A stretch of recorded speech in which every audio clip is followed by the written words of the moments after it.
खरं तर मोराची सुंदरता रानामध्येच उठून दिसते, परंतु ही सुंदरता काबीज करण्याचा प्रयत्न अनेकदा होतो आणि त्याचं स्वरूप इतक्या मोठ्या प्रमाणात आपल्याला पाहायला मिळतंय। पुण्यामध्ये तब्बल 400 किलोहून अधिक ही मोरपिसं वन विभागाकडून जप्त करण्यात आली आहेत। वन विभागाच्या अधिकाऱ्यांनी उत्तर प्रदेशहून आलेल्या 11 व्यक्तींना अटक केलेली आहे आणि ही मोरपिसं जर आपण पाहिली तर आपल्याला अगदी व्यवस्थित ती मोरांच्या शरीरावरून उतरवून अशा प्रकारे त्यांचे गठ्ठे बांधल्याचं पाहायला मिळते आणि त्यातूनच शिकारीचा संशय व्यक्त होतो आहे। आपल्यासोबत वन विभागातील अधिकारी आहेत। या कारवाईबद्दल सांगा की नक्की कशी कारवाई झालेली आहे, कुठे कारवाई झालेली आहे पुण्यामध्ये?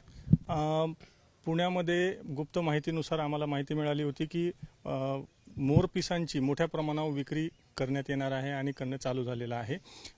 दगडूशेठ परिसरामध्ये या विक्री चालू होती, त्यावेळेस आम्ही तिथे धाड टाकली आणि त्यांच्याकडून ही आर्टिकल्स आपण जप्त करण्यात आलेले आहेत। साधारणतः हे 400 ते 500 केजीचे आर्टिकल्स आहेत आणि तपासामध्ये सध्या 11 आरोपी आपण आतापर्यंत ताब्यात घेतलेले आहेत। पुढील तपासामध्ये आणखी बऱ्याचशा गोष्टी उलगडतील। खरं तर आपण बघतो की रानात पडलेलं एखादं मोरपीस आपण सहजपणे घरी घेऊन येतो, घरामध्ये ते ठेवतो, सुंदर दिसतं, पण ती गोष्ट वेगळी आणि अशा प्रकारे इतक्या मोठ्या प्रमाणामध्ये ही मोराची पिसं एकत्र करणं आणि ती विकणं, कमर्शियल यूज ज्याला आपण म्हणतो, ते वेगळं। तर कायदा काय सांगतो अशा या गोष्टींमध्ये?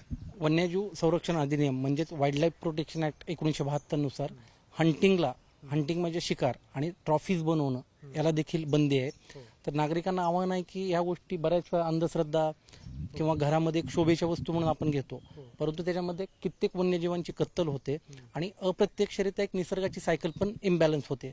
तर नागरिकांना आव्हान आहे की कृपया अशा गोष्टी खरेदी देखील करू नका आणि जर कुठे अशा मोठ्या प्रमाणात विकत असतील तर वन विभागाच्या 1926 1926 या टोल फ्री नंबरला कॉन्टॅक्ट करा, त्यांचं नाव देखील गुप्त ठेवण्यात येईल। सर, ही 400 किलोहून अधिकची मोरपिसं आहेत, तर किती मोरांची असू शकतात? काही अंदाज सांगता येऊ शकतो? की तसं आपण अंदाज बांधू शकत नाही, मात्र एकंदरीत हे जर स्वरूप बघितलं तर निश्चितच मोरांची संख्या जास्त असू शकते।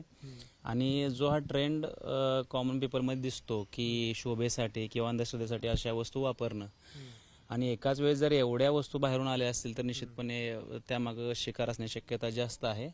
आणि आता जे काही आरोपी आपण ताब्यात घेतले आहेत त्यांचा जो आपण तपास करू, पुढची चौकशी करू, त्यामध्ये आपल्याला पुढे आणखीन सत्य समोर येईल।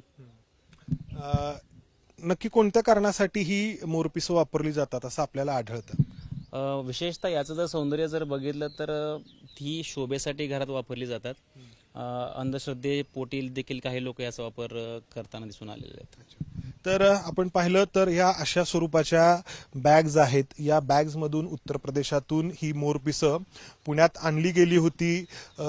पुढच्या काही दिवसांमध्ये मोठे सण आहेत आणि या सणांच्यासाठी सजावट केली जाते आणि या सजावटीसाठी ही मोरपिसं वापरली जातात। मात्र ही मोरपिसं जरी घरातलं वातावरण किंवा जी सजावट आहे ती अधिक आकर्षक करत असली तरी त्यामुळं रानातील वनातील मोरांची मात्र शिकार होत असते, त्यांचे प्राण घेतले जातात शिकाऱ्यांकडून। आणि इतकी मोठी ही मोरपिसं जेव्हा एकत्र केली आहेत तेव्हा याच्यासाठी म्हणून किती मोरांची कत्तल केलेली असू शकते हा प्रश्न या निमित्ताने उपस्थित होतो। त्यामुळं गरज आहे ती अशी मोरपिसं जे कोणी विकत घेतात, मग शोभेसाठी असतील किंवा अंधश्रद्धेसाठी देखील मोठ्या प्रमाणात अशा या मोरपिसांचा उपयोग होतो, त्यांनी विचार करण्याची की हे जे मोरपीस आपण विकत घेतो आहोत त्यामागे कोणत्या एका मोराची कत्तल तर झालेली नाही। कॅमेरामन अमोल गवाळे, मंदार गुंजारी, एबीपी माझा, पुणे। एबीपी माझा, उघडा डोळे बघा नीट।